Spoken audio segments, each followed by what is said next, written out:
Hey guys, and welcome to the Working Money channel. So the crypto market continues to hold steady, not too much movement upwards, not too much movement downwards. We got XRP right now on the hourly trading at about 30 cents. Holding above that mark is key for XRP. Guys, as you can see in the, if I put this on the daily, we are still hovering in this zone here, this level of demand. Okay, after a huge dip down back on September 24th, XRP has just been climbing steadily despite this little dip here.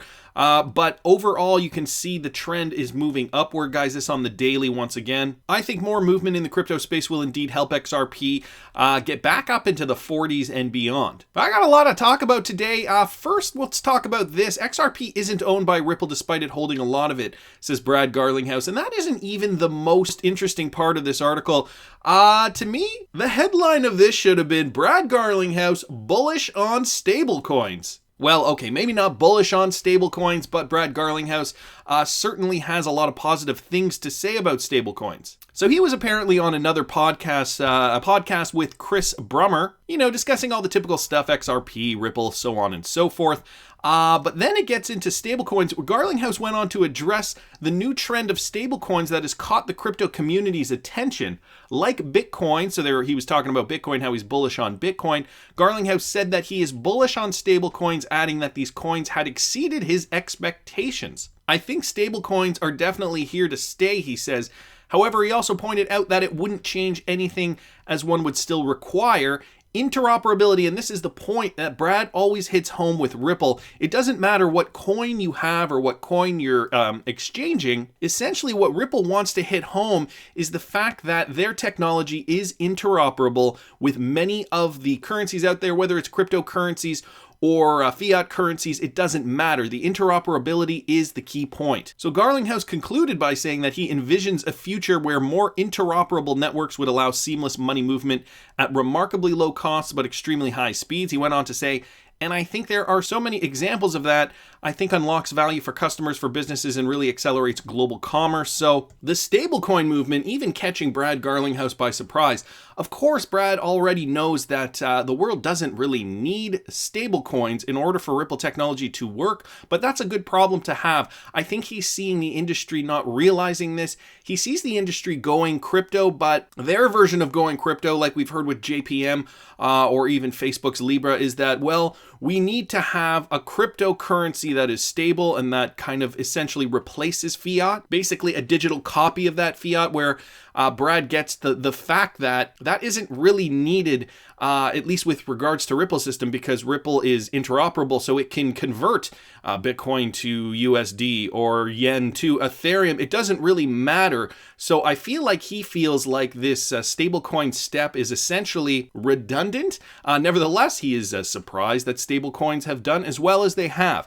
I saw this from Borislav Stoilkov on Twitter, at Demludi is the handle, and he brought this to my attention here: crypto mass adoption. And this is an eToro commercial, guys, with Alec Baldwin.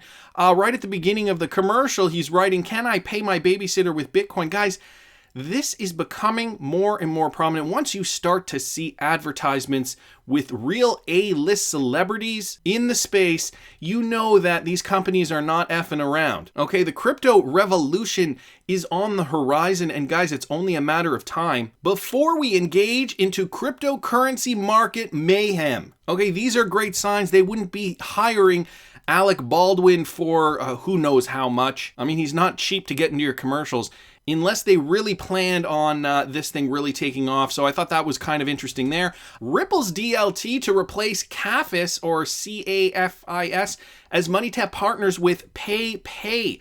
Originally, I was thinking that was PayPal. If you read it quickly, it looks like PayPal, but it's not. It's PayPay. So MoneyTap Inc. launched in 2018 as a joint venture between SBI Ripple, has announced a business alliance with PayPay Inc. The partnership will utilize MoneyTap's infrastructure to transfer money from banks to wallets directly without going through the existing credit and finance information switching system CAFIS. So the announcement read, in this business alliance, when a user charges PayPay PayPal, I was going to say PayPay balance from a bank account, it does not go through the existing infrastructure such as CAFIS, through MoneyTap infrastructure provided by MoneyTap. So MoneyTap uses Ripple's DLT in its X-Current product, and thus the partnership might open gates not just for PayPay, but its users and other affiliates as well. SBI Holdings claims to charge lower fees when compared to the CAFIS, while also claiming to reduce the burden of connection with individual financial institutions on PayPay. So look at this, PayPay moving into the future, partnering with MoneyTap and realizing that in order to stay relevant, they need to be able to keep up with their competitors and be able to settle transactions instantly. So we go down here, MoneyTap established a next generation financial infrastructure using DLT in order to develop a money transfer app that would enable real-time settlements for bank-to-bank transfers. SBI Holdings subsidiary announced the addition of 2 more additional banks to its list of 30 companies to globalize DLT through an API service. So great news for PayPay customers. And the revolution is slowly but surely shaping up to look marvelous. So we're seeing the larger companies paying for, Ripple licensing to be able to license RippleNet. And we're starting to see these other companies, smaller ones maybe, partnering up with companies like MoneyTap. And this is a perfect example of that, where they realize, how do we get into using DLT? We realize that it's going to be an important part for the future of commerce, for the future of money transfers. And so it's the snowball effect, guys. We heard it several months ago, and I think we're really starting to see it play out. Bigger companies are going to be resistant at first, but these smaller companies, they're really realizing how important it is to jump on board with this and get ahead of the game. Now, I saw this on Twitter from King Solomon, and guys, this is from 2014, and this is how deep this gets, okay? So it's a Chinese document from 2014, and King Solomon brings to our attention the fact that the Chinese government is already discussing cryptocurrencies in 2014. And not only that, guys, Ripple as well. So this document, the ABC International ABCI Securities Company Limited. Okay, in this document here, it is stated internet finance to accelerate financial reforms in China. And down here, King Solomon highlighted the new settlement system, Bitcoin and Ripple have changed the existing billing and settlement system and provided a new management tool for currency settlement and monitoring system, as the Chinese banks are not as internationalized as the Western ones. Guys, we got to remember this is from 5 years ago. The Ripple protocol is better suited for the Chinese financial institutions, and it is possible that relevant investment will increase in the future. So not to say that this has any clout today, although it's interesting when they look at Bitcoin, when they look at Ripple, talking about it back in 2014. Now, guys, the ABC International Holdings Limited is an investment bank and a flagship of agricultural banking in China. So even though it wasn't on our radar and hasn't been because it's such old news, it's great to see this type of information come to the surface as we're slowly uncovering how China plans to unveil their cryptocurrency plan, right? Again, this is from 5 years ago, so not the most recent stuff, but it is quite interesting, I gotta say. Internet finance isn't something that these guys have just been talking about in the last year or two. Jeff Hardy down here responds, the craziest part about all this, the more people I show what's happening as in the reality of how big Ripple and XRP are going to be, I think the less they believe me. King Solomon replies, agreed, most of my family just ignores me when I talk about it.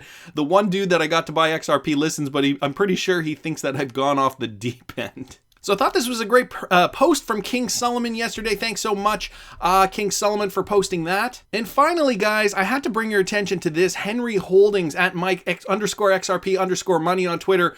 OMG, this is XRP. ICE launching ETF using BlackRock. So news talking about fixing liquidity issues. Guys, I'm not going to play you this video, but I'm going to link this in the description for all of you guys who want to watch this video clip. It's about 6 minutes long. And these guys are essentially discussing this new ETF hub that they are planning to roll out to make the ETF communication process more efficient. So I'm just going to scroll through this video a little bit at 2:09 or 2:0. So around this part here, they quickly explain some key efficiencies. So ICE ETF Hub key efficiencies order entry and history management, consolidated issuer data, fixed income basket facilitation, and analytics. Essentially what they're talking about here is making these things more efficient. Right now, different companies have their own protocols for, communicating between ETFs. And what ICE wants to do is they want to make this process more efficient and streamline it. Now, we know BlackRock is involved, and BlackRock and PNC have a partnership. We know PNC is also linked to Ripple. And so they don't talk about Ripple or XRP at all in this clip, just to let you guys know. But it's sometimes about listening to what they are talking about. And, you can roll your eyes and you can think to yourself, well, nothing is necessarily set out in stone. But guys, it really is just the key words that you have to kind of listen to when listening to these interviews here. So this lady here, when she comes on at around the 4-minute and 39 mark, she talks about the fact that this all needs to be transparent. And it needs to be efficient, it needs to be transparent, and they need to be able to source liquidity through these financial products. Now, I just step back from that and I think to myself, what better way to do that than to use XRP to facilitate that? But, okay, she doesn't come out and say that. But then there is a point here where they say that Bank of America is indeed interested in this as well, and then boom, that's where it just kind of went off in my head. Not only is there the BlackRock, PNC, Ripple connection, now there's the Bank of America connection as well, obviously linked to Ripple too. So, everything is just adding up, and it's starting to make more and more sense. The picture is becoming clearer and clearer, guys. Again, I will link this in the description for those of you guys who want to watch the entire video. So thanks so much to King Solomon, that's at XRP_owl on Twitter, and Henry Holdings, that's at Mike_XRP_money on Twitter for your posts today. Andreas H on Twitter says, just one word for this XRP, the standard. Vlad says, okay, so in that I heard the term liquidity and messaging. I thought 100% speculation on the XRP comment, but then I heard BOA is partnering with us, so you could be right, guys. That's the kicker, the BOA, the Bank of America. XR Pilot says the same thing, was initially doubting the use of XRP, but once they mentioned BOA, they caught my attention. So this is becoming, again, like I say, clearer and clearer. They're not going to always spell it out for us in videos or interviews or articles. Sometimes you really just have to put the puzzle together, and you got to think. Ripple is the one company, Garlinghouse has said this on record, where they are using cryptocurrency at scale. They're the only company in the world that is doing this. We also know that the financial world is going to blockchain and crypto. So when these companies are discussing these new innovations, it seems to me that they can only be pointing in one direction. Anyways, that's just my opinion, but I want to hear what you guys think. Please subscribe to the channel if you haven't already. Like the video if you like the content I'm providing. I always love hearing your comments. See you in the next one, guys.